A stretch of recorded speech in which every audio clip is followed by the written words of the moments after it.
महत्त्वाची बातमी पुण्यातील गर्भवती मृत्यू प्रकरणी डॉक्टर घैसासांवर गुन्हा दाखल करण्यात आलाय।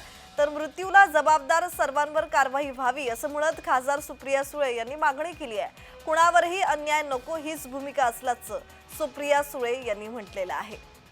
पुण्यातील दीनानाथ मंगेशकर रुग्णालयात एका गर्भवतीचा मृत्यू झाला होता। त्यानंतर एकच खळबळ उडाली होती। याच रुग्णालयाबाहेर अनेक निदर्शनं करण्यात आली, अनेक आंदोलनं करण्यात आली, राज्य सरकारवर टीका टिप्पणी करण्यात आली। हाच मुद्दा विरोधकांनी उचलूनही धरल्याचं पाहायला मिळालं होतं। तर पुण्यातील गर्भवती मृत्यू प्रकरणी डॉक्टर घैसास यांच्यावर गुन्हा दाखल करण्यात आलाय। तर त्यावर सुप्रिया सुळे यांची प्रतिक्रिया समोर येते। मृत्यूला जबाबदार सर्वांवर कारवाई व्हावी असं खासदार सुप्रिया सुळे म्हणतात।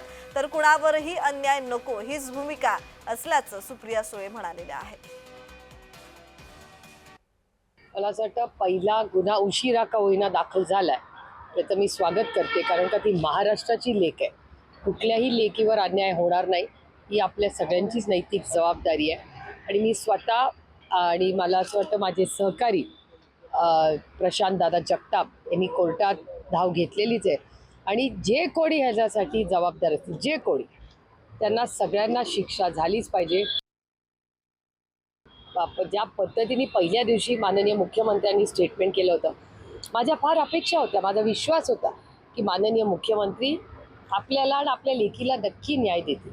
पण पहिल्या दिवशी जे स्टेटमेंट माननीय मुख्यमंत्र्यांनी केलं आणि आज माननीय मुख्यमंत्र्यांचं स्टेटमेंट किंवा जे वर्तन सरकारचं बघतोय त्याच्यात कुठेतरी मिसमॅच आहे असं दिसतंय। आणि दुर्दैव आहे ज्या पद्धतीने आता निर्दोष साबित करण्यासाठी जी काय प्रयत्न चालले ते अतिशय दुर्दैवी आहे।